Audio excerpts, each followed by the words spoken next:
pick myself up, moving on to the better. Hey. Ain't no errors, baby, it's a new era. I wake up early, feeling rich like I'm Kesha. I get to the paper, boy. Extra. Work with me,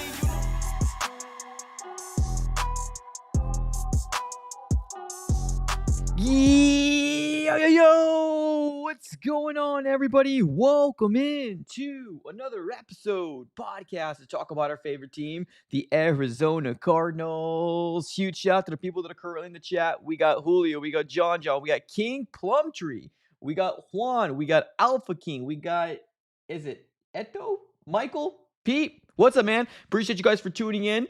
Smack the like button here on your way in. Subscribe to the AZ Sports Fan here on YouTube.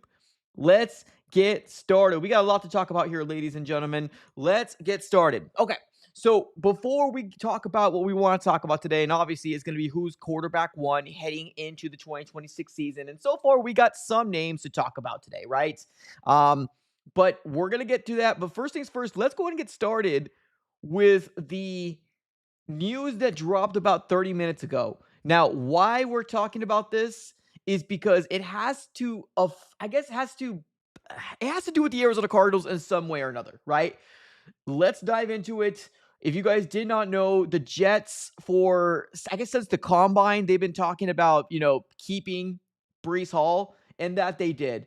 Adam Schefter, Jordan Schultz, Ian Rappaport, all the big guys, Tom Pelissero, all of them reported that officially Breece Hall is now going to be franchise tagged and staying with the New York Jets. Now, like I said, what does this have to do with the Arizona Cardinals, right? Well, right now, there is a lot of speculation that James Conner will be released to open up some cap space. We did see a rumor yesterday, I believe it was from Matthew Berry. I don't know if I put too much weight into it, but I really want to kind of wait for the official report to come out. But Matthew Berry did also say that pending a restructuring of a deal, and if James Conner wants to stay here, I don't understand why that would even be a problem, because it's not like you're getting cut, right? Or unless they are trying to take some money away from James Conner. I don't know. I'm just speculating here, but I don't know. I feel like James Conner would like to stay here, but I don't know. There's speculations out there that he could be cut. I've also mentioned it before over a month ago that he could potentially be a cap casualty for the Arizona Cardinals. He's getting up there in age, and you could save upwards of about $4 or $5 million on the cap if you do want to go ahead and move on a different direction. But now that Breece Hall is most likely, or is not, going to hit the open market because he just got franchise tagged by the Jets, now we got Cardinal fans saying, whoa, maybe this means the Arizona Cardinals can go for Jeremiyah Love with the 3rd overall pick. I'm going to be the first to say this, ladies and gentlemen. The Arizona Cardinals are not going to draft Jeremiyah Love with the 3rd overall pick. They're not.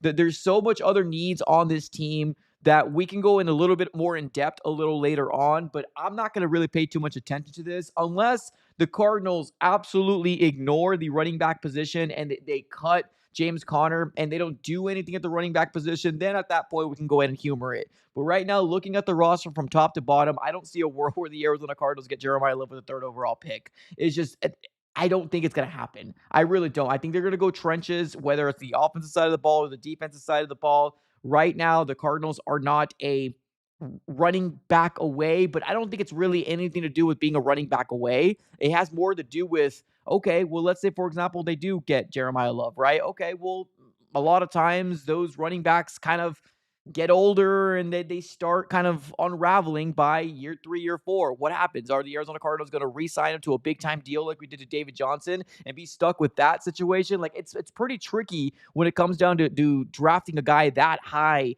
in the draft, and I just don't see a realistic world where the Cardinals do it. Now, I could be shocked that, they can do it, and I do have Jeremiyah Love at the top 5 guys that I would like the Cardinals to get, but the Jeremiyah Love topic is contingent if you decide to trade down, in my opinion. There's other needs that the Cardinals need to go after, and positional value is a really important thing to me. So if people are trying to kind of link things together with Jeremiyah Love and Breece Hall being not available, no, I don't think it's a thing. I really don't. I'm not going to put too much weight into it, but what we do know right now is that the Jets are bringing back Breece Hall on a 1-year deal due to a franchise tag, and it's upwards of $14.293 million. Now, Breece Hall did come out and respond to obviously being franchise tagged. We all know Breece Hall doesn't want to be there, man. We all know that he's been trying to force his way out for some time, but he's a very, very big, what's the word? Like, team guy, right? So he's not going to come out here and say anything outlandish. He ended up putting something on his Twitter and saying this: always been the type to bet on myself, been working, see y'all soon, love, right? So he's taking it on the chin.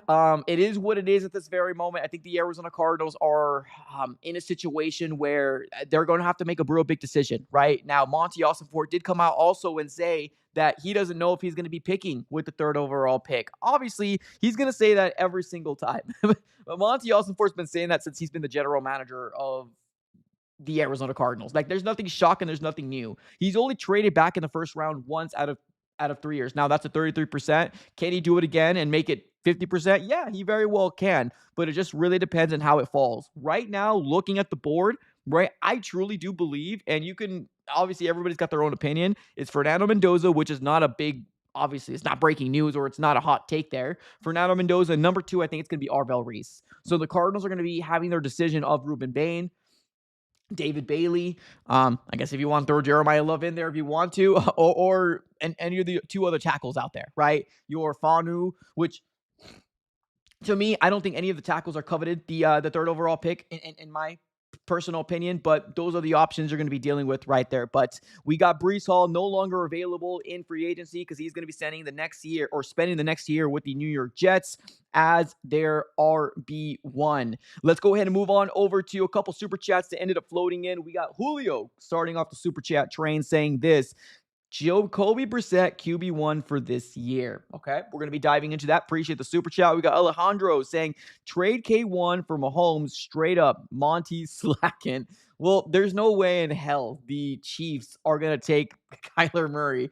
The Cardinals obviously would do this in a heartbeat, but there's no way that nobody values Kyler Murray as high as Cardinal fans right now. Nobody values Kyler Murray as high as Cardinals fans. And even Cardinals fans are starting to kind of get turned off with the idea of Kyler coming back. Now, of course, it's beneficial for the Cardinals to trade Kyler than release him, but it's trending that the Cardinals will probably release him because there's not much desire out there amongst multiple teams fighting it off with other teams. So right now, it seems like Vikings are the betting odds favorites to get him if released because he's going to be a free agent. It's going to be his decision of where he decides to go, but we'll see. We'll see, but I appreciate the super chats, ladies and gentlemen. Let's get to why we're all here to talk about. Let's talk about who will be QB1 in the 2026 season for the Cardinals. Well, this is such a fascinating topic because right now, sitting on March the 3rd, we are less than a week away from the opening tampering period of the NFL, where the Cardinals can actually bring in some free agents to make this roster a lot better. Now, right now, there's been a lot of quarterbacks been linked to the Arizona Cardinals. These are the top 3 right now that are potentially going to be QB1 in 2026. You got obviously Jimmy Garoppolo, which has been a big name that's been kind of linked to the Arizona Cardinals for probably the last 2 weeks. Actually since the combine. I myself, probably about a month ago, released a video and saying, teams that are linked to the Cardinals because of LaFleur. I had Jimmy Garoppolo on there myself over a month ago. But now, since the combine came out, there are some people out there saying, Jimmy Garoppolo spent some time with Mike LaFleur, and it just makes sense, right? So we have Jimmy Garoppolo on the list as a potential QB1. You got you got Jacoby Brissett on there, being the fact that he's still currently on the roster. And then you got the name that's constantly always floated around, and I think the national media would love nothing more than to be right, and that is Malik Willis potentially landing with the Arizona Cardinals. Now, of course, you want to add some other players on there. You can throw in Tyson Bagent, backup quarterback of the Chicago Bears, and you can also throw in a potential rookie as well that the Cardinals can draft if need be. But let's go and dive right into the guys, right? Kind of breaking down which makes sense, what doesn't make sense, right? That this whole situation that we're kind of living in right now, right? So Jacoby Brissett, to me, right now, sitting on March the 3rd, seeing the way that the Arizona Cardinals roster looks like, feels like the consensus QB1 right now. But We're getting close to free agency, right? Like I said, it's less than a week away from the opening tampering period on when the Cardinals can actually decide to bring in a Jimmy Garoppolo if they decide to do that. But I don't see a world where the Cardinals have both of them. I don't. I don't see the world where the Arizona Cardinals carry Jacoby and Jimmy Garoppolo. I just don't see it, right? I think if you choose Jimmy Garoppolo, then you're exploring the idea that you have trade value for Brissett. Now, what is that trade value out there? Well, I mean, if you have two teams that are interested, and right now the two teams that have kind of, come up to be interested in a Jacoby Brissett is Atlanta and the Jets are the two teams right now that are quote unquote interested in Jacoby Brissett. So if you're going to go that direction, which is completely fine to me, right? Especially if you're going to get some sort of draft compensation back, of course, the higher the value or the higher the draft pick, the better. But I don't know exactly what he's going to go for. I would kind of label it maybe a fourth, maybe a fifth rounder, because his contract is very, very favorable, and he's coming off a really, really good season with the Arizona Cardinals. If you want to call it, garbage time, man, I see a lot of people call him like, oh, it's just garbage time yards. I mean, for the most part, I probably wouldn't say all of it was garbage time, but I get it. I mean, the Cardinals were forced to be in a situation where you had to throw the ball about 39, 45 times because they didn't have a run game, right? So not his fault, but he was still making the really good throws, right? You still have to make good throws. You still have to get the wide receiver connection down, and he did, right? He made Michael Wilson a household name. He made Trey McBride into a star, to a superstar, and now we're heading into 2026. To me, I would like Jacoby Brissett to get another opportunity and another crack. Now, for the people out there saying, oh, he only won one game, Mike, what are you talking about? I'm not equating the wins to him. I don't think the wins were all his fault. Yes, do I believe he got absolutely obliterated in the Seahawks game? 100%. The last Seahawks game? Yeah, absolutely. That was a good majority of his fault. Why didn't he hold on to the ball? But at the end of the day, the offensive line was Swiss cheese. They couldn't protect him to save his life, right? The Cardinals couldn't do anything. Like, obviously, now the Seahawks, we know, are a Super Bowl caliber team. At that time, we didn't know that. And there's been a couple other games that Jacoby Brissett didn't look very good either, right? Kind of was giving away points with some turnovers. But I don't believe every single game that we lost is the fault of Jacoby. Now, if you want to say, oh, well, record's important. Okay, that's fine. Well, the Cardinals can move on to another guy, right? And that can be Jimmy Garoppolo. Am I okay with it? I mean, I'm okay. I'm as okay with this as honestly, I'm not really that. Like, I really don't want the Arizona Cardinals to go Jimmy Garoppolo because that means you're getting rid of Jacoby Brissett. To me, in my personal opinion, but like I don't know, it just doesn't make sense to carry both of them. Now, if you get rid of Jacoby, you're bringing in Jimmy, then okay, whatever, right? You got the familiarity with the scheme that you have with Michael LaFleur. Okay, that's fine. But everybody harps so much on being familiar with the scheme, right? Everybody always harps on the scheme. Oh, yeah, what's true? You got to have the being comfortable and knowing it, right? And that does help. But I mean, you also got to have a player that knows it and executes it, right? Like being able to execute that scheme. And let's not forget Jacoby Brissett, when given the opportunity to learn the scheme of Drew Petzing for year one, he did pretty solid. He did pretty solid. I mean, Kyler Murray, when he came in, now we wanted to blame it as him being hurt, right? But Kyler Murray won what? 3 out of the 8 games in the last part of 2023.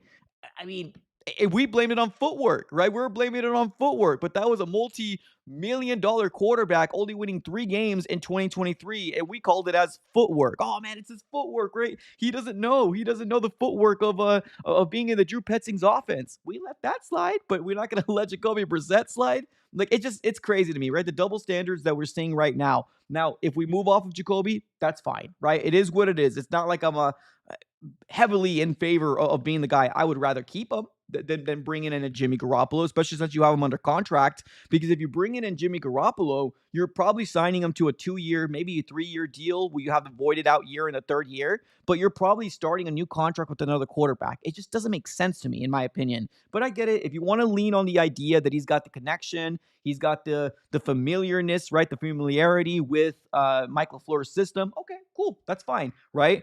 I don't expect Jimmy Garoppolo to be the number 1 guy all year long. I mean, maybe he might if the Cardinals don't draft a quarterback, but here's the circumstances that we're living in right now, right? Jimmy Garoppolo is an option out there. Like I said, is this a guy that I'm going to be excited for? Not really. I mean, he's a stopgap guy, right? He's a journeyman. He's a guy that's going to be what Jacoby Brissett is. That's exactly what Jimmy Garoppolo brings. He's won. He's won more than Jimmy Garoppolo. I'm sorry, he's won more than Jacoby Brissett. That's true. But he was also in a better system, better team, right? Better everything, right? So if you want to go ahead and say you're excited about a potential Jimmy Garoppolo, cool, no worries. Well, if Jacoby gets moved on, this might be our real option out there in Jimmy G. Next guy is going to be probably the name that I think will be the most intriguing in free agency, right? We're not moving on to the draft yet, just in free agency. This will be the move that I feel like a lot of Cardinals fans can get behind. Now, to me right now, it just doesn't feel like the Arizona Cardinals will go the route of, like, what am I trying to say? If the Cardinals release Kyler, that seems to be the trend on what's going to happen, right? Do I believe Malik Willis's market will be as great as it would have been without Kyler in this market? No, I don't, right? I think Kyler Murray will throw a stick in the wrench or in the idea and the plans of what Malik Willis can actually go for. Now, can he still get upwards of $20 million, $25 million? Yes, I do. But the reports that came out there about $30 million, I think there's going to be some teams out there that are going to be a little hesitant about throwing money like that, especially when you have a guy like Kyler Murray hit the market. Now, if it's Kyler Murray's choice, he's going to be choosing the Vikings over most of the teams. Now, does the Vikings want him? That's the big question. Now, we've seen reports out there saying that the Vikings are willing to take a swing at a Kyler Murray to bring him in, especially if he's a free agent. And I do believe that that's true. I also do think that the Falcons can also be in play as well. Maybe the Jets can be in play, but let's call it like it is, ladies and gentlemen. Let's call it like it is. There's nobody, and I mean nobody, going to choose the Jets over any other organization right now. So, Jets, if you want Kyler, you better call up and make a move because you're not going to get him if he hits the open market. It's most likely going to be the Minnesota Vikings that gets him, and you're going to be left with the outside looking in and maybe using one of your first-round picks on a Ty Simpson, right? That's probably what's going to come into fruition. Or your second-round pick, right, to kind of get in front. But that doesn't mean anybody can't move back into the first round and potentially snag them if they want to. But let's talk about Malik, right? Malik Willis has a lot of intrigue amongst the NFL world, and I've even seen it yesterday as well. I think I saw the NFL Network talk about how intriguing and how much it makes too much sense for a Malik Willis to be with the Arizona Cardinals in this next year. And the biggest reason why they like to kind of float the idea to kind of have him over here is because of the LaFleur brothers, right? They got the connection with the LaFleur brothers. Matt LaFleur in Green Bay, Mike LaFleur now in Arizona with the new head coach under his belt, right? And this last year, he equated to 422 yards through the air and 3 touchdowns, QBR rating of 93.1, right? In terms of his running ability, he can run the ball if needed, right? He had 22 carries, 123 yards, and 2 touchdowns in 2025. Now, in Tennessee, he really didn't get a fair crack to actually be that guy. Now, in 2022, he actually played 8 games. He didn't really look good in 2022, but also you got to keep in mind, he was a rookie, right? He was a rookie. He played 3 games in 2023, didn't really play so good. Whenever he moved on over to Green Bay, that's when he started to kind of flourish a little bit more because in Green Bay in 2024, he played 7 games. 7 games. He equated over to 550 yards. I'm sorry, 2024. Yeah, 2024. He equated over to 550 yards, 3 touchdowns, and on the ground, he carried the ball 20 times, 138 yards, right? But yeah, no interceptions. So he's been pretty clean. He hasn't really thrown an interception since being in Green Bay. So for what it's worth, that's pretty solid. That's pretty solid. Now, fumbles. I do believe he actually had 2 fumbles this last year. In 2025, yeah, 2 fumbles. So it's an intriguing player. He really is. He's gotten better since when he was in Tennessee. Now in the LaFleur system, he's gotten and looks a lot better. Now, here's a big question out there. Do the Arizona Cardinals throw the amount of money that it's going to take his way, right? Are the Arizona Cardinals going to throw money his way like what we're hearing out there? 20, 25, $30 million. Are the Arizona Cardinals in a place to do that? I I don't see a world where the Arizona Cardinals are, and if they do, I'm curious to figure out where this money is and how much cap space the Arizona Cardinals have. Because, like I've been mentioning for a long time, if Kyler Murray gets cut, which that is what the trend is feeling like right now, and even if it's a post June designation, right? Yeah, post June 1st designation, we're still having to deal with a dead money hit of $47.5 million per over the cap, right? So it's a lot of dead money hit.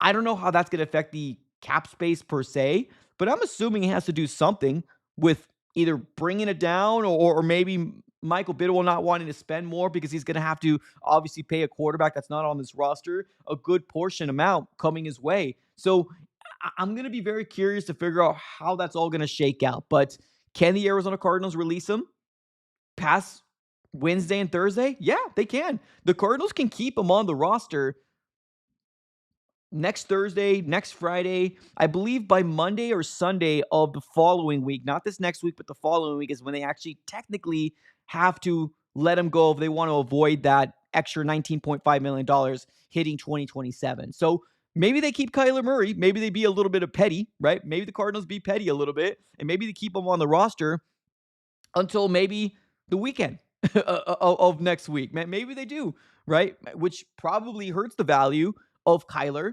because you got to also think about it on the other side of the coin. If we got teams going through the first wave of free agency, which it's still considered the first wave of free agency, like even a week in, right? So it's not going to be like, oh my God. But if the Cardinals keep him, like they don't have to release him this week, right? I'm assuming they were going to release him this week, but they don't have to. They can keep Kyler Murray at the fifth day or before the fifth day of the new year. Technically they can. So even if it's next week, the Cardinals can still keep him on the roster. Because guess what? We don't have the draft until like a little over a month from now. So maybe they play a little hardball. Maybe they say to themselves, okay, right? You think we're going to release him? Let's play a little hardball, right? We're not going to release him until maybe the fifth day of the new year, which is going to be what, the 16th? So we still got time right now. I thought that maybe we're going to get some breaking news that he actually does get released sometime this week. I mean, that would actually only be for like my own sanity to kind of know exactly like where things are going to shake out. But the Cardinals don't need to release him until the fifth day of the new year, which will take us, what, 4 days into the start of the new year and next Wednesday. So maybe the Cardinals play a little hardball. Maybe they do something like that. Maybe that will cause a little bit more intrigue amongst teams, seeing the quarterbacks and maybe making some plans, or maybe it just hurts the value of Kyler in general. We'll see. We'll see. But yeah, man, it's going to be very interesting to see how this all shakes out. But Malik Willis is very intriguing. And still, to the day, even right now, right, sitting on March the 3rd, people are still linking Malik Willis to the Arizona Cardinals. They're still linking Malik Willis to the Arizona Cardinals. And it's because of the LaFleur brothers. That's why. It doesn't make sense to me to come off a Kyler Murray contract to kind of throw yourself into another not as big as Kyler Murray's contract, but still paying a quarterback this amount of money. But if they made this move, right? If the Cardinals made this move, I'm not going to lie to you. I think a lot of people will be intrigued with 2026 as opposed to the Cardinals going in with Jacoby, right? As opposed to the Cardinals going in with Jimmy G. Bringing in a Malik Willis will probably bring enough intrigue into the stadium where Michael Bidwell and the Cardinals organization can say to themselves, okay, well, we probably made some money because we made an investment that got people excited about 2026, right? So we'll see.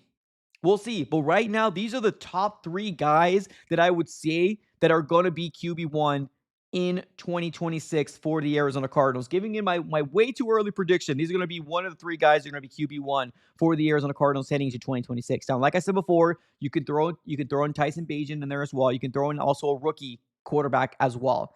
And that's what we're going to be diving into right now, right? That's what we're going to be diving into right now. Let's talk about some potential rookies that can be that guy for the Cardinals. Now, do I believe that a rookie quarterback will start in 2026? I don't.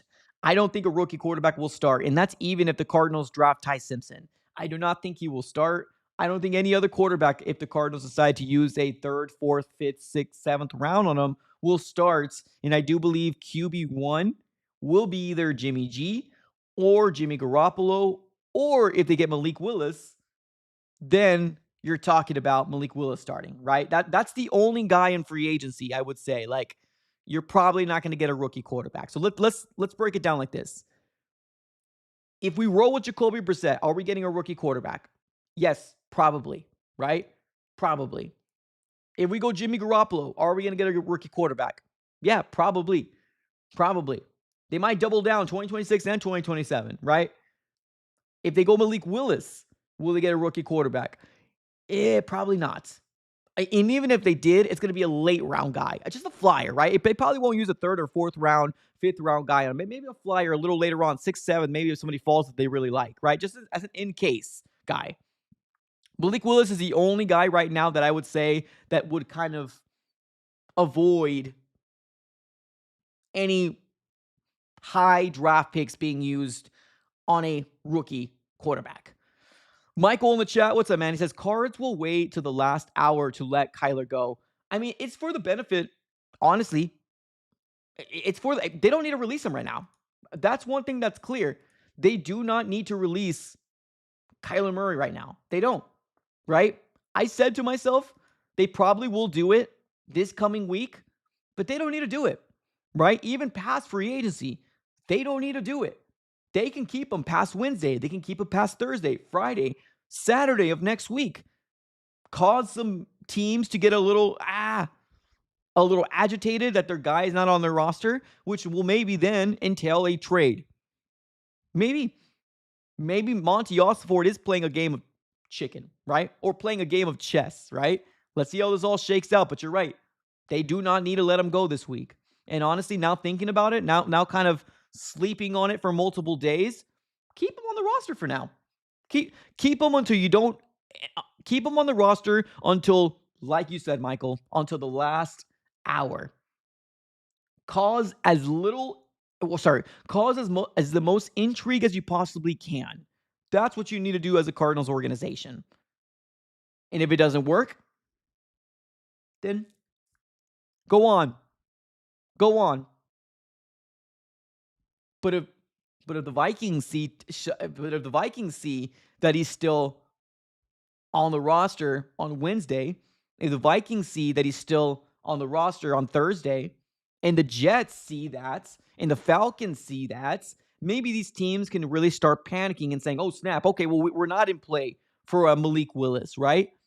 Then it starts to have a little bit more of a, okay, we got to do something, right? So this is smart. I'm just hoping that that's what Monty Ossenfort's thinking myself. I'm just hoping that's what Michael Bidwell is thinking himself as well. But yes, appreciate the $2 donation, man. Thank you so very much. Let's keep the conversation going. Let's talk about the 2026 rookie class because we've had a lot of intriguing guys. The only other quarterback I would say that would go in the first round right now is Ty Simpson. That's the only other quarterback right now that I would say that would go in the first round. Now, if you don't believe me because I'm just a random Cardinal fan / podcaster, that's fine. I get it. I respect it. Kurt Warner. Yes, former Arizona Cardinal quarterback Kurt Warner even said himself that he does believe that he can be a first-round quarterback.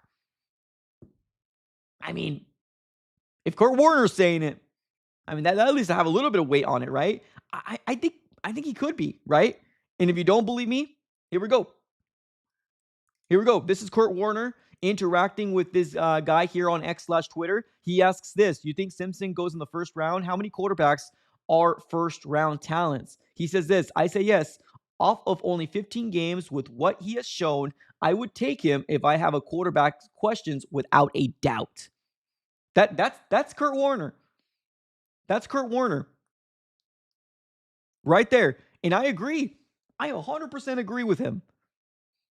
Maybe desperation sets in for some teams. Maybe the Cardinals, especially if they can't get Malik Willis. Maybe. I think he's a first-round talented guy as well.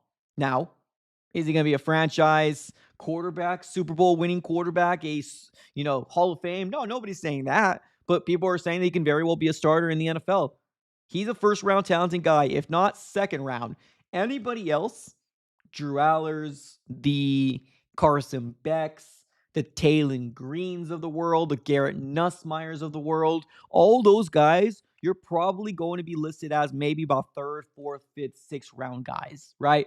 Those are those quarterbacks that are going to be in that realm, right? And I made a whole video about breaking down where these guys could potentially go, right? Now, those are just projections. Those are just projections. But even Carson Beck, I would probably say fourth, fifth rounder. Garrett Nussmeier, I think he's done enough to maybe have a late third round pick, maybe fourth round pick. Aller, third, fourth rounder. Taylon Green, I still think he's very, very raw. Fifth or sixth is where I would put Taylon Green. Heck, maybe even a seventh round pick, depending on if there's a team that's really willing to develop them, right? So quarterbacks in play right now. Who's going to be QB1? Well, it ain't going to be a rookie, that's for sure. It ain't going to be a rookie, that's for sure. Could it still be Tyson Bagent? Yeah, I mean, the Cardinals can still take a swing on Tyson if they want to do that, right? They could do that.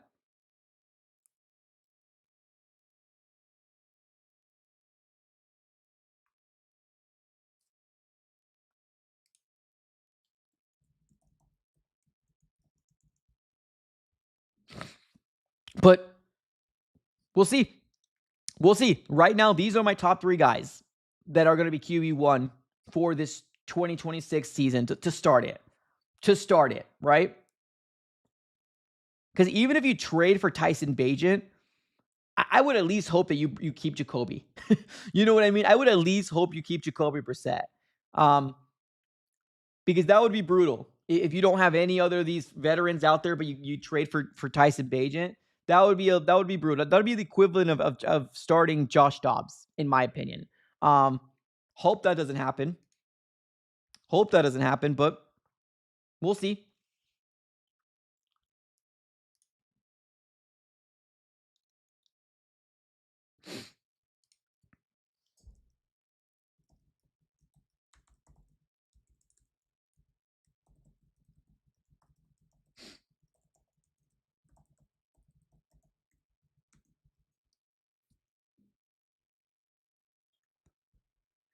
Let's say to a couple comments in the chat. We got Naeem in the chat says, "Man, I mean, let's be real. The Cardinals are the favorite to land to sign Malik Willis. They are. I mean, we're seeing it everywhere, right? Everywhere from NFL Network to ESPN. Anybody who says let's do something fun, usually it's Malik Willis that's with the Cardinals. It's just, to me, I'm going to lead on the side of caution. Now, obviously, it's not my decision. What will make me be, what's the word here?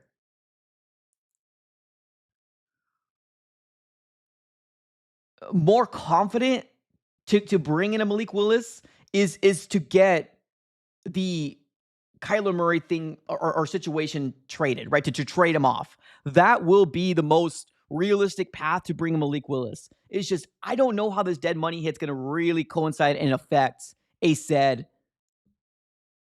Malik Willis to come in here. Now, of course, if an owner is willing to pay, the cap is a myth, right? We've said this before. The cap is a myth if the owners are willing to pay. But circumstances are, I don't know. I don't know if it's even going to be possible if the Cardinals release him. Maybe it still is, right? Maybe it still is. John in the chat says, Jacoby, please, and save us, please. Well, I don't think anybody... Here's the thing, right? Recency bias is a real thing, right? And although me and you, John, can come out here and say to ourselves, well, I don't think the whole 2025 season is the fault of Jacoby, right? People don't see it that way, right? People don't see it that way. People see it as you won one game out of 12. That's what people see it as.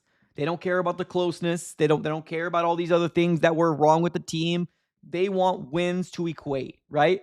And a lot of the fan base, which, let's be real, they're I'm not going to call them casuals, but they don't really follow the offseason moves, right? They just want to see the product, right? They want to see the product on the field, and they can care less on what happens in the offseason. And there's no problem with that, right? People are very busy, right? Some people just they don't care about all the stuff on the outside, in the offseason. Some people do, right? Like me and you in the chat. Some people don't care about the roster building of it all. But what I'm trying to say is that when they look at Jacoby Brissett and they see one win out of the 12 games, it's not enough, right? It's not enough. So will the Cardinals be forced to bring in a different quarterback to try something differently? Well, I mean, if there's a quarterback for Jacoby Brissett, I'm sorry, if there's a market for Jacoby, I think they're going to humor it. I think they're truly going to humor the idea or at least look into it, right? I wouldn't be surprised, right? I wouldn't be surprised with the idea that the Arizona Cardinals go after a Malik Willis, right? I wouldn't be surprised with it. Everybody out there is linking him to the Arizona Cardinals. Everybody out there is linking him to the Arizona Cardinals. And like I said, I'm not mad at it. I'm not mad at it. It would be intriguing. I'm trying to wrap this in my mind to see how the financials will actually work. Because right now, per over the cap, right now, the Cardinals have, and it keeps going down every time. Yesterday, when I looked at it, we had like $31 million, right? Yesterday, when I looked at it, now over the cap is saying we have $30.7 million right now. So it keeps going down. It keeps going down.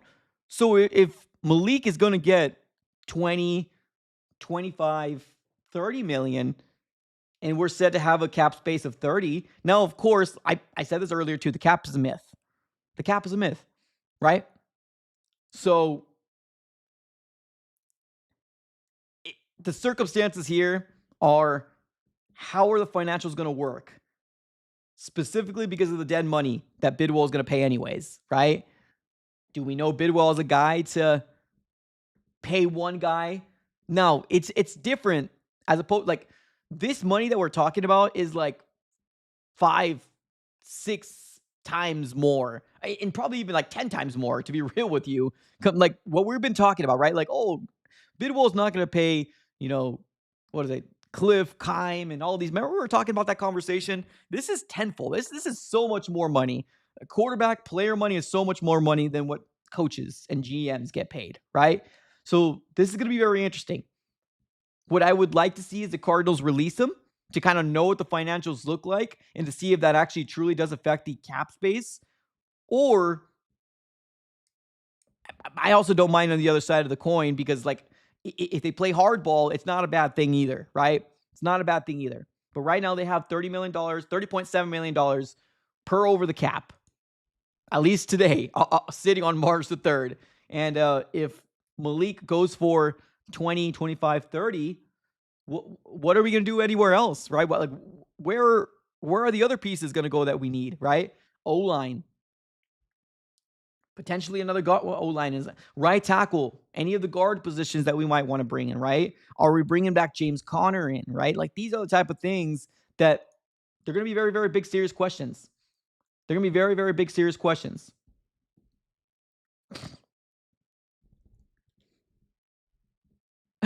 Ramon in the chat says Bidwells wouldn't pay for a hot dog and a drink in his own stadium. Yeah, but that's pretty darn expensive. I'm not going to lie to you. Pretty darn expensive. If anyone has the ability to repeat, it's definitely the Seahawks. You think? The Seahawks have a really good defense, man. They got a real, real good defense. They have a real, real good defense.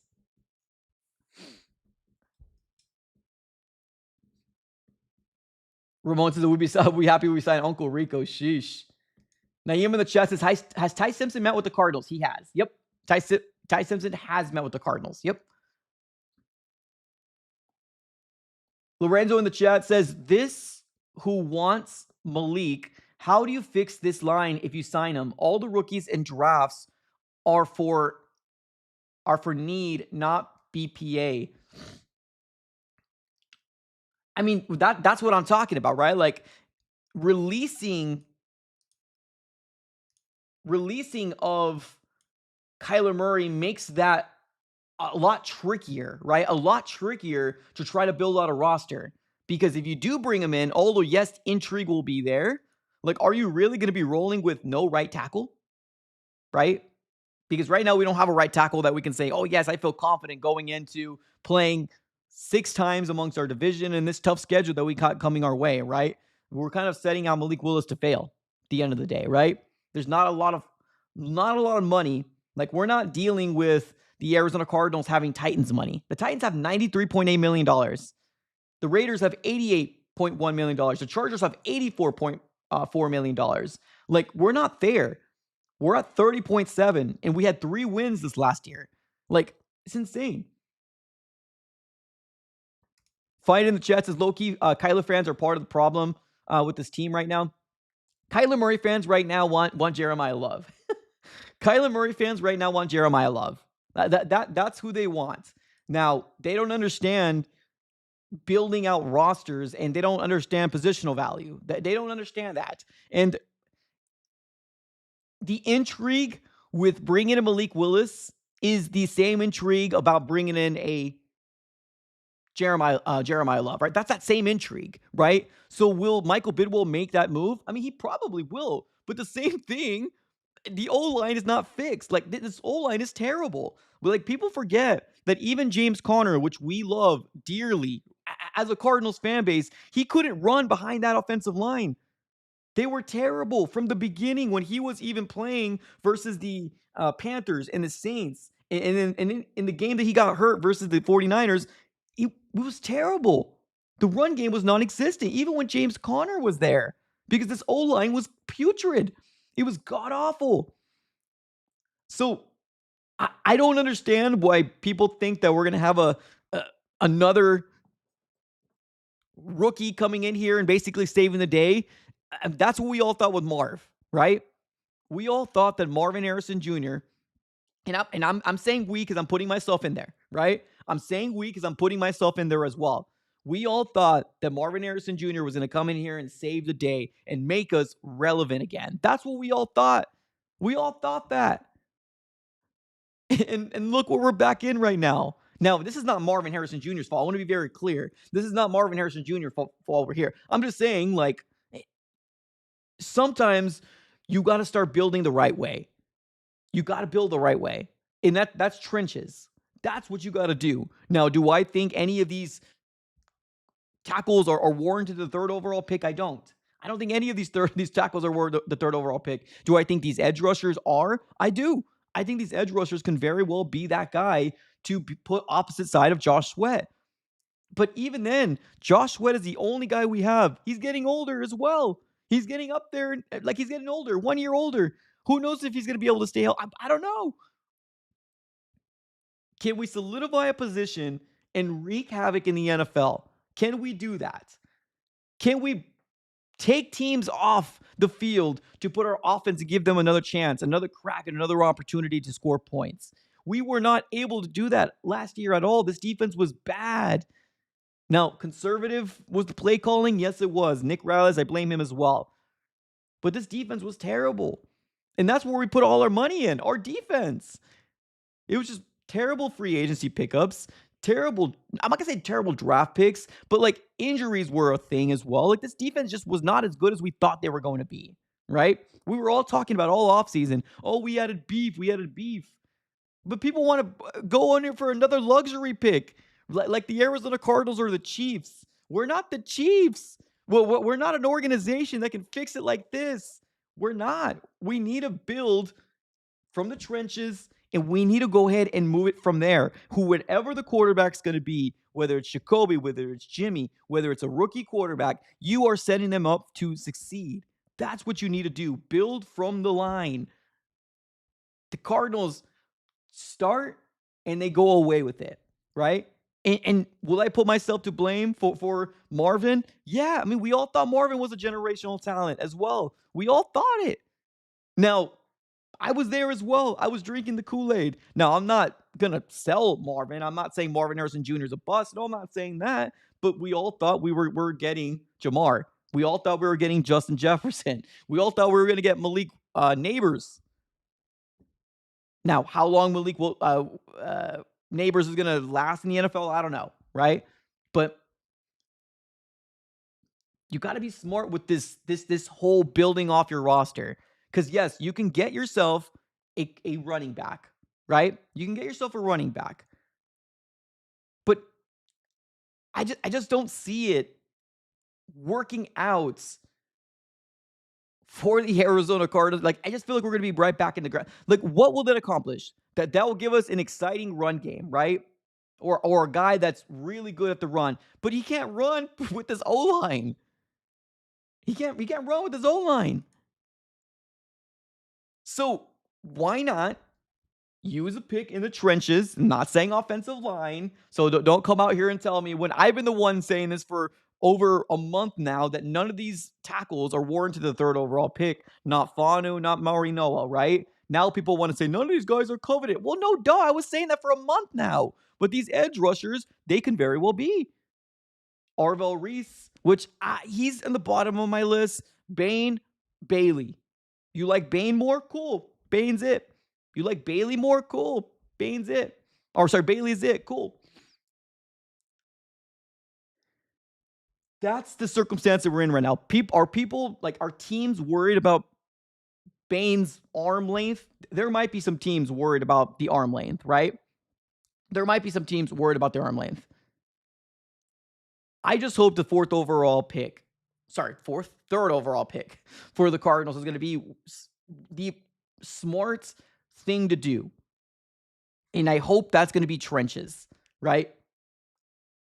I'm not going to pay no mind to all these graphics that are being put out there, right? All the, let's be irresponsible. Let's be irresponsible. Stop it. Stop it. Stop it. So you're gonna get an offense that doesn't have a defense that can't do nothing? Because let's not forget this defense was one of the worst to get to the quarterbacks. There was no pressure. There was no pressure on a consistent basis to any of the quarterbacks at all. At all. Get yourself a running back, even if you want to run with James Conner, which I think you should cut him myself. But if they want to roll with him one more time and actually bring in somebody, under him, or I guess under Trey, and see if Trey stays healthy. I don't know, right? But I don't know. It just doesn't seem like the right move to me. It doesn't. Bailey in the chat. Oh, sorry, Bailey in the chat. RC in the RC says Bailey's not a top 5. He is to me. That's where I think opinions differ. I think these edge rushers are a lot better than people want to give them credit for. I personally think he is. I think he's a really, really good player, and he could be a really good player in the NFL. Now, the only thing that worries me about Bailey is the character concerns, right? Now, I don't really know. I thought I was onto something in terms of I haven't looked deep enough to know what those character concerns are, but every time people are talking about, they have that tag on him, right? Because there's some sort of character concerns with him. But it looks like when you're kind of listening to him, he seems like an overall pretty stand-up young man. I mean, seems good. I think he's warranted. But if you like Bain over Bailey and he's there, cool. I'm cool with that as well.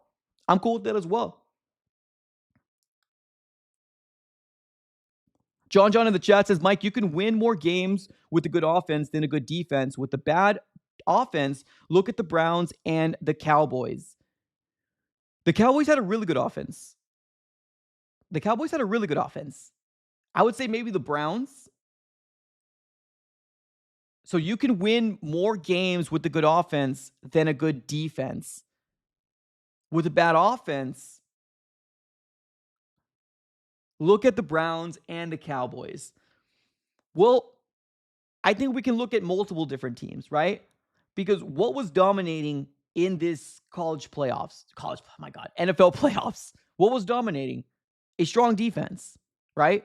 A defense that put Drake May in a box and didn't allow him to do anything, right? The same defense that harassed the 49ers, right? That stranglehold them. Now the Rams were up there, right? The Rams were up there in terms of probably at the level of the Seahawks. The Seahawks just have a better special teams. That probably was what gave them the edge on their win that they should have lost in the regular season, because they should have lost the game. The Rams should have won that game.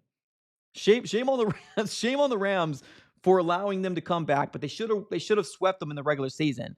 Now, in the playoffs, both of their games, all their games have been a little weird, the way that they all kind of worked out. But that defense is really solid, man. That defense is really, really solid over there in Mike McDonald. Now, like I said, if Jeremiyah Love is the guy, and if that's who they go for, then okay. It is what it is, right? But I don't expect very, very much difference at all for the Arizona Cardinals in terms of, unless you fix that line.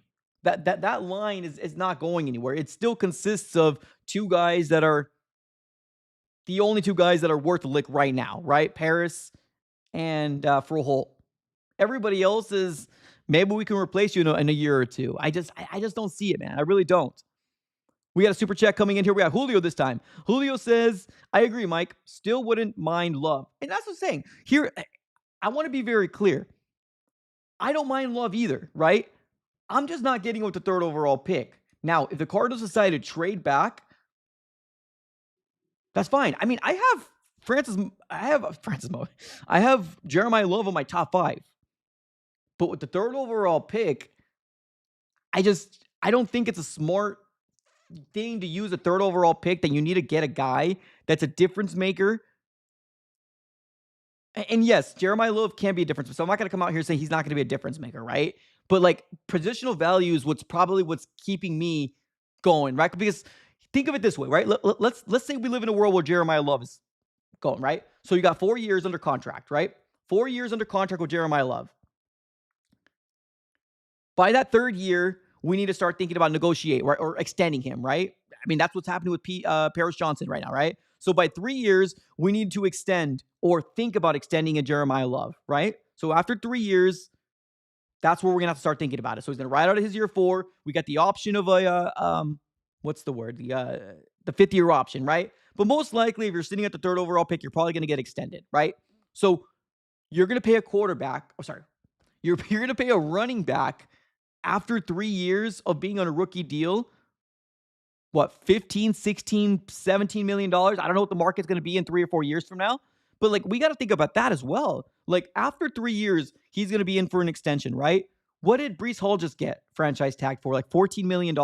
What's the market right now? Who's the highest paid running back right now? I know the running back market has taken a dip. Let me see.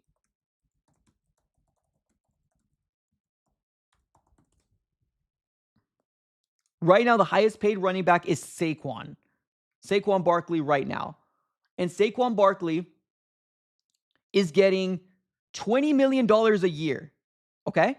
$20 million a year for Saquon Barkley, right? How old is Saquon?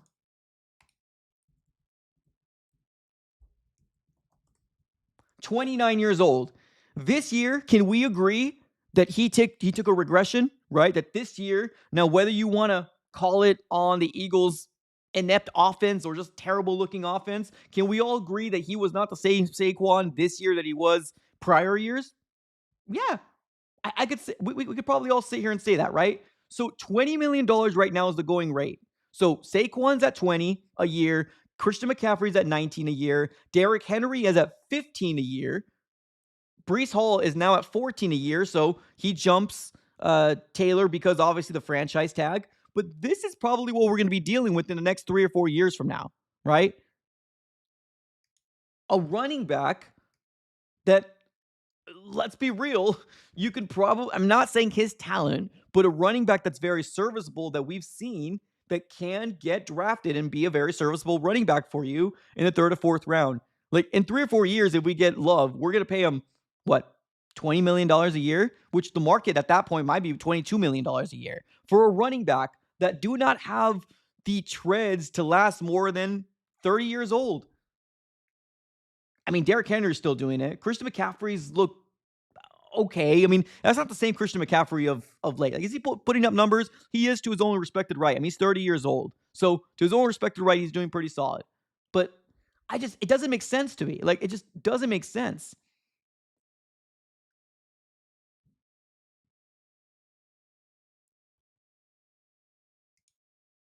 Julio in the chat says, we have to pay after rookie contracts. It's part of the game. Yeah, well, what are you going to do? You're going to give up another 4th overall pick? You're going to pay him, a running back, $19-20 million?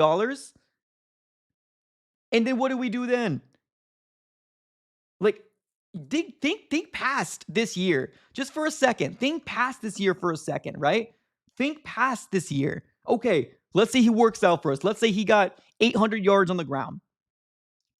And I'm being nice. I'm being nice. Like, do the Cardinals fix their O-line? I don't know. Let's be nice. Let's say he got 800, 900 yards this year, right? Okay, let's say he's that guy, and he's going to consistently give us 900, 1,000 yards, right? He's that running back of the future for us, right? By the time he gets the contract, right? Right now, let's look at his age. Jeremiyah Love right now is 20 years old, so he's actually very young, right? I actually didn't know he was that young. By May, he's going to be 21, right? So you draft him at 21. He's going to be 21 going into the season. 3 years from now, he's going to be 24 years old, right? 24. At the end of his rookie year, contract is going to be 25 years old. You're setting him for a contract for what? 3, 4 years? So, I guess he's not that old, actually, not thinking about it. I thought he was actually older than 20. 20, 19. I mean, that's still a lot. 20 million is still a lot for a running back. I mean, it's just it doesn't make sense to me. Like the timeline doesn't make sense. I could be wrong. I could be wrong. I mean, let's see what the chat's saying. Did you watch him? Yeah, I'm of course I watched him. 800 is easy for Love, but like with this O-line, let's not forget, like we fall in love with prospects because of college tape. College is not the NFL. The NFL is a different beast. The NFL is not. Yeah, I just looked at his age. I don't know. He was 20 because if you're getting him at 21, 3 years, 24, 25, extending him. So he's probably going to be under 30 when you do extend him. But still, 20 million is still a lot for a running back. I don't know. I'm just a position that doesn't really seem to be. I don't know. Maybe just because I just don't value the running back that high. That's probably what it is. We can fix it in free agency and the draft. You're talking about the O-line? I mean, I'm so hesitant about this. I really, really am. Ian in the chat says, how good is Jeremiyah Love when he's going to get a tackle behind the line? Here's the thing, man. I think we're just going to have to wait for this play out, honestly. I think that's what it is. I just don't think I'm very high on running backs on the market. I really don't. I mean, the position. Let me be clear. I like Jeremiyah Love. And do I think he's going to be a really good running back? I do. But how long does that last, right? Because we even seen David Johnson. Now, let me see what David Johnson was drafted, right?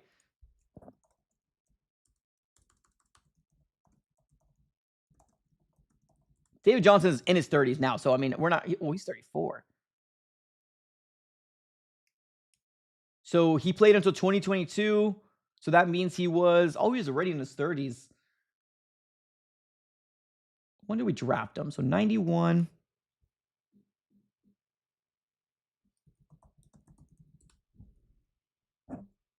So 2015. And then the Cardinals extended him. And the moment we extended him, he took a mad regression. And I think that's probably what's leaning over my head right now. It's not. So got him in 2015.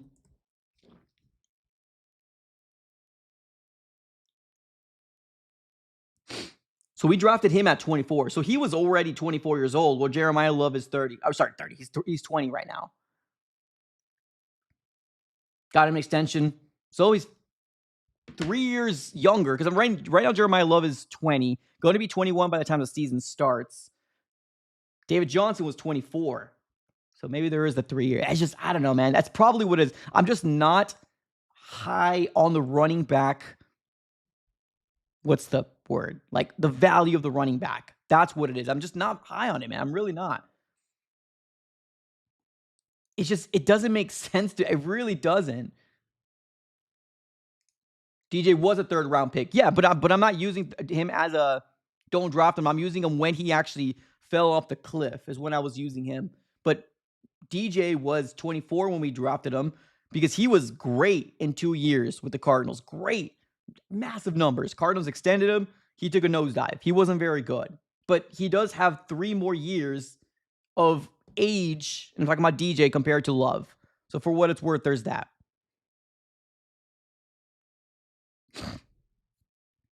I don't think it's just doesn't seem like the right move for the state of the Cardinals at right now.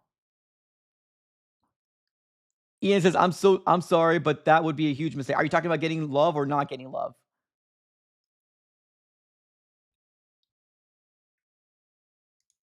Gio in the chat says he has good receptions, yards as well. Well, yeah, I mean, he's a good running back, man. He really is. He's a good running back.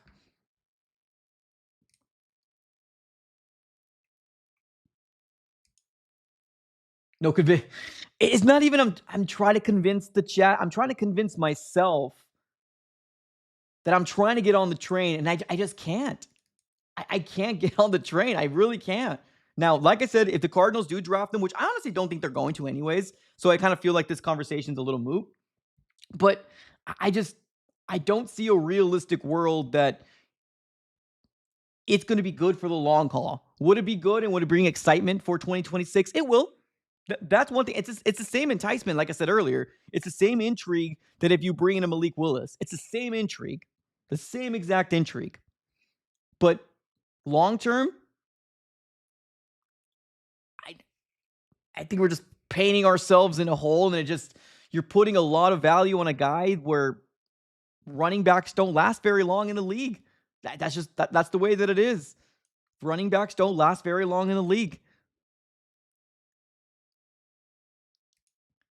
Drafting Love at number 3 would be such a Cardinal move. Gotcha. So you're against it. I am too. I am too, to be honest with you. Dashing in the chat says, I agree with you. Too many needs. Don't need to draft a running back at 3, especially if we want to win. I don't see a world where this makes much of a difference for the future. I really don't. Now, if they get... I mean, we all tell ourselves that if they can fix the O-line, right, then it could work. But look at the holes the Cardinals have. Look at the holes the Cardinals have, right? It doesn't make sense to me. It really doesn't. Pete in the chat says Mike is 100% correct. College is not NFL. Look at Simpson's stats when he's flush. Not good. Well, I do like Simpsons. If you're talking about stats wise for him, yeah, I mean, I don't know, man. I don't see a world where this is going to work out for the Cardinals in the long haul, right? If Super Bowl is what the Cardinals are trying to attain, this is not how you build it, especially in the state that we're in right now, where we don't have a Patrick Mahomes. We don't have any of these guys right now that we're like, okay, we're a running back away, and this is the key right here, right? We don't have that. The Cardinals have so many holes on this roster right now that going after a Jeremiyah Love would just be not smart. Not smart. For the player, I hope success for him. I really do. I hope the success for him. If it works out, then good. It's just what I'm worried about is we're doing the same thing again, what we did with Marvin, right? You get Marvin, the 4th overall pick after the quarterbacks go, and didn't move the needle for us very much. Not really, right? Because guess what? Marvin needs to be developed a little bit more, right? Not developed in terms of like he's a bust. No, I don't think that. He's just not Jamar, right? He's not Justin Jefferson. Even Malik Neighbors in the first year, right? Of course, he got hurt in the second year, but he doesn't have that dog in him, at least as of not yet. Maybe he can develop that guy, that trait. Maybe that's what we're all hoping for. It's just it didn't really feel like it did very much.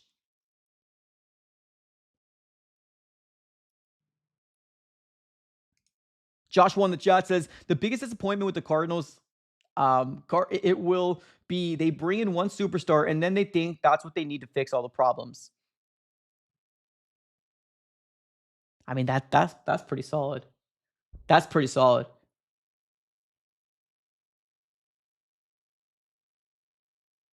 I mean that's pretty solid.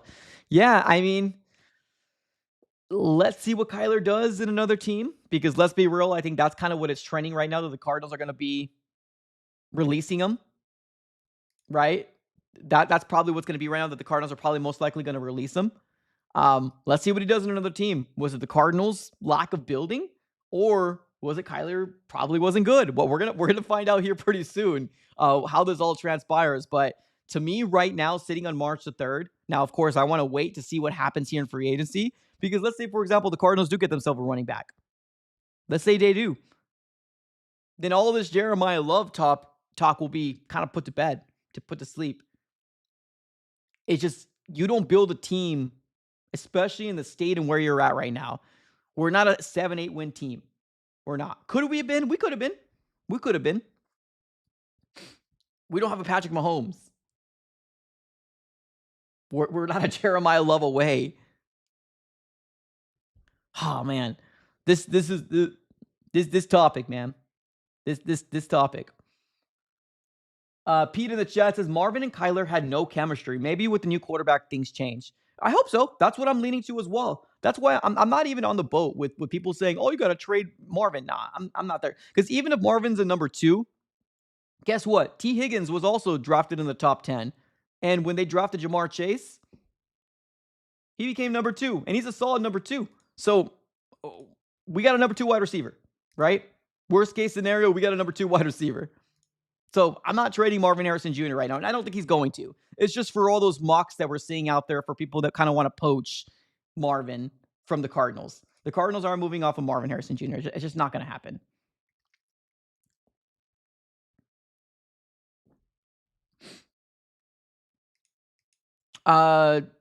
Ian says, I'm a big fan of Tyson Bagent, though. I mean, I'm intrigued with him, right? But the intrigue just is intrigue, right? Like, I'm intrigued because, like, of what his qualities have. And if you have a...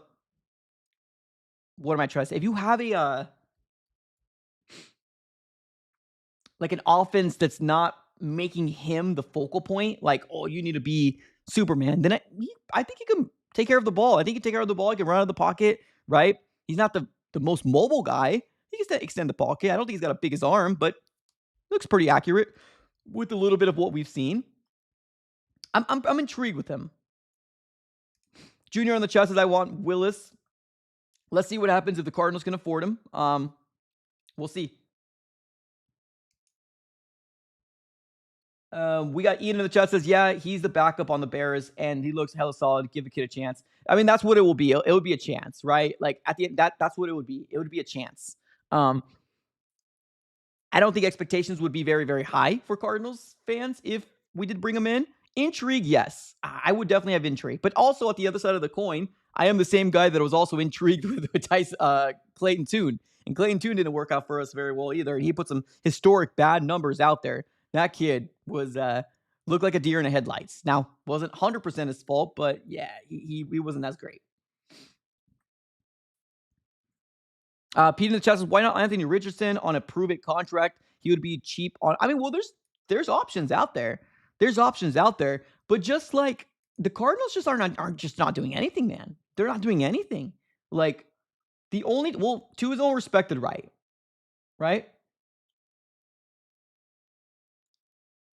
Now, okay, let's look at this real quick.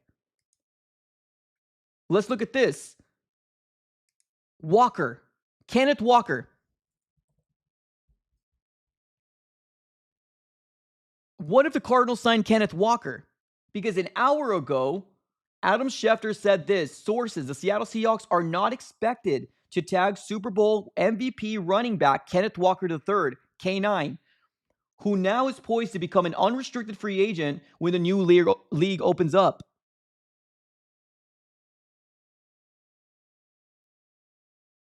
I mean, Kenneth Walker? Anybody?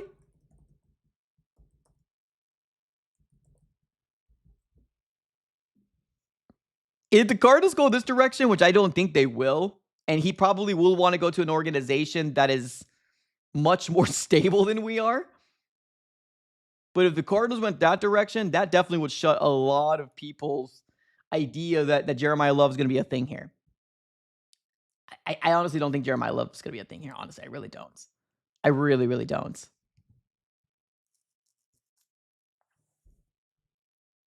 But yes, Adam Schefter reported over an hour ago that Kenneth Walker is going to be a free agent. How old is Kenneth Walker?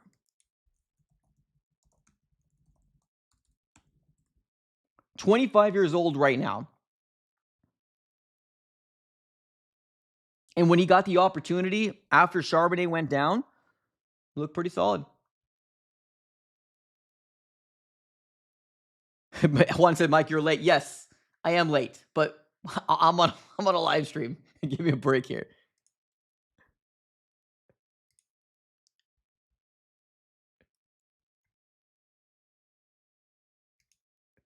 One in the chat says, "You just say you don't want to pick up a running back, and K9 would be way more expensive." Okay, you're right. You're right. You're right. You're right. You're right. I mean, K9 is MVP, man. Yeah, that's MVP, right? That's why I said like it's really not realistic, but like he is also going to be available. So no, you're right. Ideally, the Cardinals draft their quarterback. Ideally, right? The Cardinals draft their quarterback. I'm sorry, running back. Running back. But yeah, Kenneth Walker is pretty intriguing. But even then, like, yeah, way more expensive than I said Jeremiyah Love. I'm not gonna lie. I'm a little intrigued with this. I'm a little intrigued with Kenneth Walker because there's really no rhyme or reason. They're really. I'm not even gonna lie. There's no rhyme or reason. I see MVP running back Super Bowl winning, and then my eyes go whoop. But you're right. He will be way more expensive, and I don't think it's really even attainable. Like I doubt he's gonna pick the Cardinals. He'd probably go to the Chiefs. He probably would go to the Chiefs or any other organization. Feast in the chat says Love is the next Walter Payton. I mean, that's a lot of high praise. That's a lot of high praise. One doesn't cost you the third overall pick. True. And you only have him under contract for like what 3 years? I doubt he gets a 4 or 5-year contract. He's probably gonna be a 3-year contract, especially with the market. Okay? Well, here's the question: do you think he's gonna get Saquon Barkley numbers? I don't think so. Do you think he's gonna get McCaffrey numbers? I don't think so. Do you think he's gonna get the Derrick Henry numbers? He probably will be around the realm of like maybe 14, $18 million a year, which is a lot of money. It's a lot of money. But at least it's controlled. Because if you get a running back, okay, let's live in this world, right? Let's talk about it. Okay, you get a running back this year, right? 20, going to be 21. 3 years from now, you give him an extension. He goes on his 4th year, doesn't kick into the 5th year. And then at that point, he's going to be what, 25, 26 years old? Then you're thinking about an extension. But even then, 3 or 4 years, 5 years from now, the market's going to be completely different than what we're seeing now. So it's kind of hard to even project that.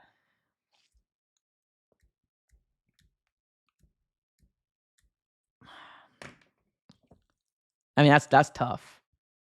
That's tough.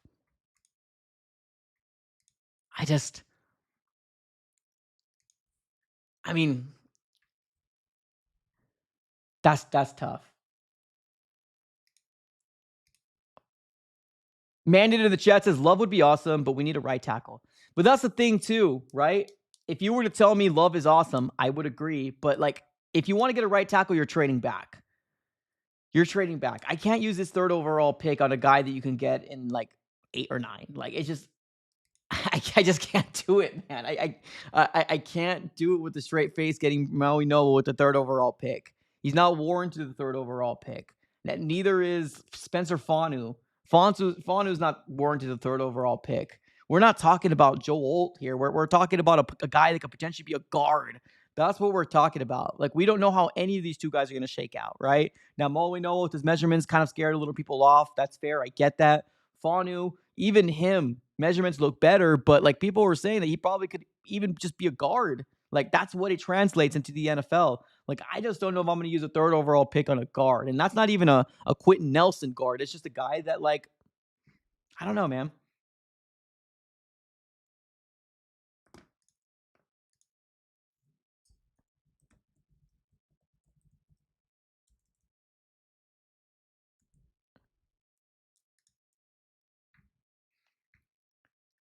None of the right tackles right now are warranted for me.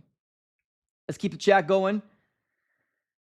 Yeah, he's not coming here, right? I'm gonna put the eyes out. Right, I'm gonna put the eyes out for the Arizona Cardinals. Right, I'm gonna put the eyes out for obviously the on the X/Twitter world, but also the eyes have to do with Seahawks are losing their number one running back.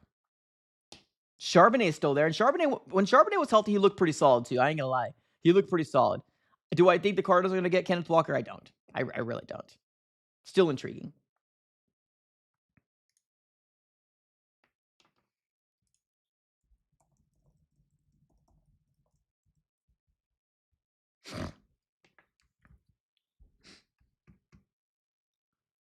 Jay in the chat says, let's face it, whomever we draft at 3 is going to be mid to bad. Look at history at the first rounders. Yeah.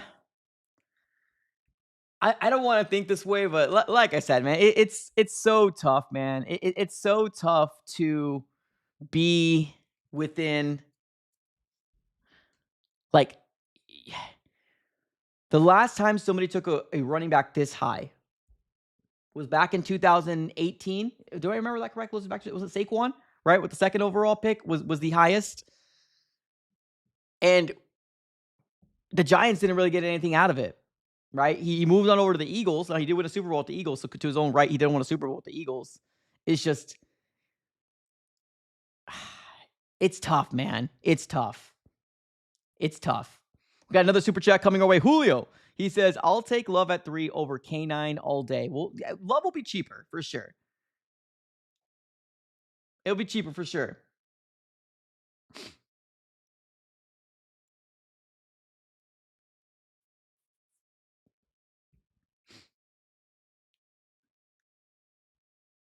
Robert in the chat says, first round pick never makes it to the field until midseason. Well, I mean, if you get Love, he's going to be put on the field. He's going to be put on the field.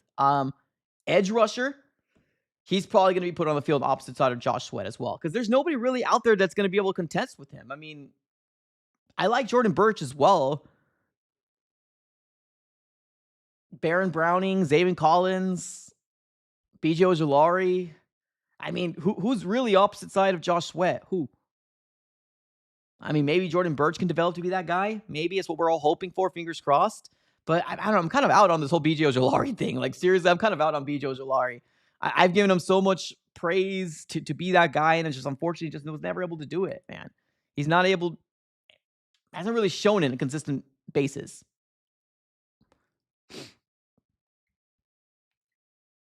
An average running back looks great when you have a great O-line. Fair? Fair. So O-line is what we need to build up before running back is what you're saying. Before running back. Okay. Dan in the chat says, Love created yards on his own. His O-line wasn't the reason why he was good. Yeah, but it's so hard to say that it's going to translate, right? It's so hard. It's going to. Now, like I said, is it possible? It's possible. Do I want the Cardinals to do it? I don't. I really don't. I just don't think the timeline makes sense. Like, will it bring intrigue? Will it bring people to say to themselves, oh, this might be the first, Pro Bowl, right? Pro Bowl for the Arizona Cardinals. This is the first one out there, right? Probably.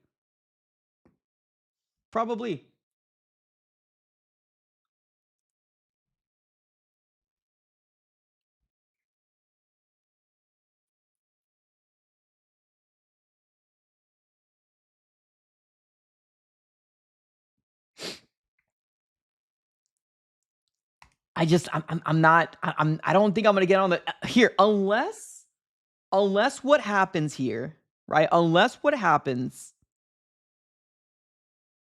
is the Arizona Cardinals release James and they don't do anything at running back in free agency. And I'm talking about James Conner, obviously, right? And they bolster up the O-line. That's the only clear path I see. That's the only clear path I see for the Arizona Cardinals to get Love. The only clear path is if they go crazy in free agency to build up that line, right? You get yourself a right tackle, whether it's a bridge for a year or two. you get somebody else at guard, then at least you have a little bit more confidence there where you got that right tackle.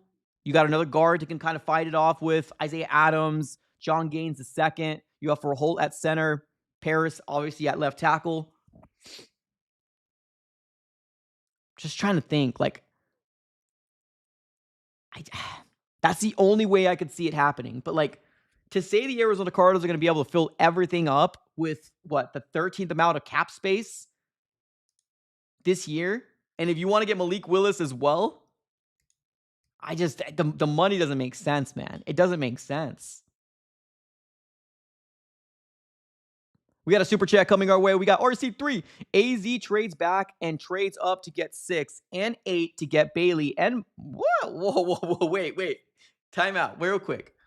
So AZ trades back. Okay. And trades back up to 6. Okay, so we got the 6th round. But how do we get the 8? And 8 to get Bailey and Maui Noah and Ty Simpson at 38. Check my mocks when you can. I will check your mocks. How do you get 6 and 8? It's my question. So if you trade back and then you trade back up to 6, how do you get 6 and 8? Is my question. There's no teams right now that have both of those picks. And I don't think there's really any. Bailey's going to go. People don't think Bailey's top 5. Bailey's going to be top 5. I promise you, Bailey's going to be top 5. Bane, there might be a little bit of hesitancy, but he might still be outside, like 6, if that. 5. He might. I know Sonny Styles took a real big jump in his draft stock because of his I think Bailey is really going to be a top 5 pick.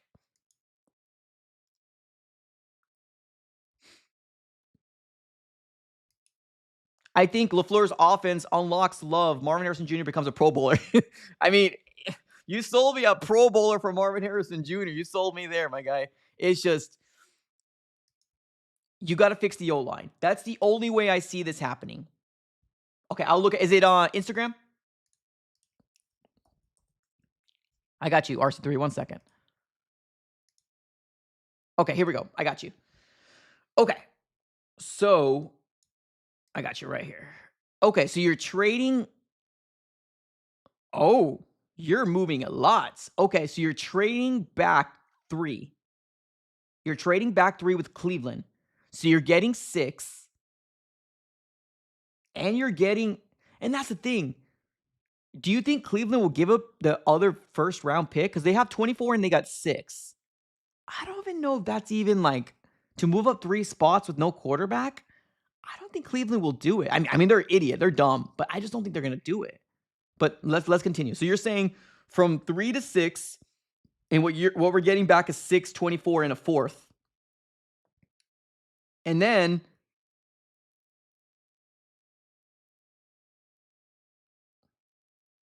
you're trading up with the Saints, giving them the 24th, giving up a lot of the late round picks.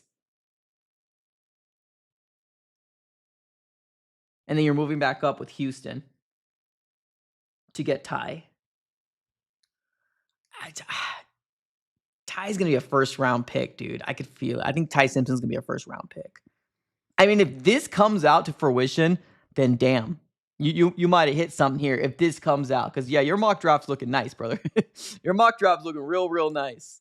But I don't know. I don't know if it's reality. That's the thing.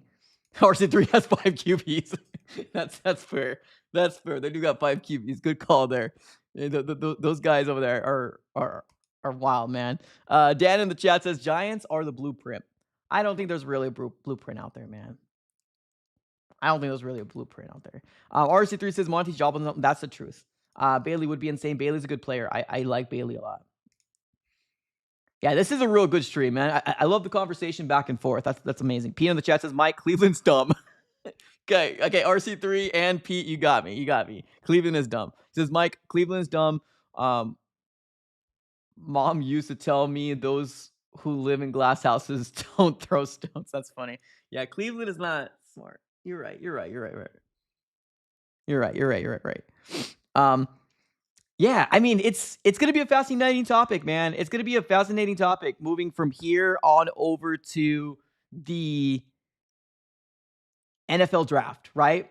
Will it be Love? Will it not be Love? I don't think it is. I really don't think it's gonna be Love, and I think it's gonna break a lot of Cardinals fans' hearts because they see a path, man. That they see a path where if Love comes in here, things change. But a lot of things need to change in order for that to actually make a point to where people think it's going to make it a bigger point, if that makes sense, right? So, I guess what I'm trying to say is that is Love possible at 3? Well, a lot of things need to happen in order for that to happen, and that's fixing the O-line in free agency, right? Fixing that up, especially on that right-hand side of the line. If they fix that and get a couple of defensive other pieces, then it's a clear path to get Love. But if you cannot address all the needs on the Arizona Cardinals, there's other needs that I think positional value, which probably people hate me saying that, but positional value is a real thing. I don't think he's going to get I don't think Monty's going to get Love. I really don't. It's going to break people's hearts. It really is. But I just don't think it's going to be it. Bailey to me would be good. It would be fun. John says it probably won't be Love, but I would not be mad at all. Bailey would also be fun. Better than Dino Arms. Yikes. That's funny. When does free agency start? The tampering period starts on Monday. This next Monday. So today's Tuesday, right? Tuesday. Today's Tuesday. So, less than a week. So the tampering period starts next Monday, but the actual pen to paper is Wednesday of next week. So not this Wednesday, but next Wednesday is when it's actually going to start. So overall, man, fun stream, right? I ended up kind of going back in my own head a couple different times saying, oh man, maybe. I don't know. It's just right now, I don't think that it's really realistic that it's going to happen and it's going to break Cardinals fans' hearts. I'm not going to rub it in the face of those Cardinals fans. I'm not going to do it, but it's probably not going to happen. But defensive line, sign me up. And yes, for the people out there saying, oh, the Cardinals, all they do is go defensive line. You're right. You're right. They keep swinging. I mean, guess what? Walter Nolan looks good if he can stay healthy. Can Dares be a 3 or a guy that's, in year 3 get better? We'll see. BJ's not really working out for us very much, but sometimes you just gotta keep swinging it, man. Keep swinging it. All right, ladies and gentlemen. With that note, that's why we created this channel, man. For obviously the discussion back and forth. I'm not right. It's just my opinion. You guys probably are right. We'll see how it all shakes out. All right, ladies and gentlemen, we're closing up shop right here. Thank you, everybody, for tuning in. Thanks for all the super chatters. We got RC3, Julio, Mandan. We also got Alejandro, Michael, Julio. Thank you so much for the super chats. Everybody who smacked the like button here on your way out. Also subscribe. We're on the road to 19K. All right, y'all. As always, have a great rest of your day. And as always, go Cardinals. Later, guys.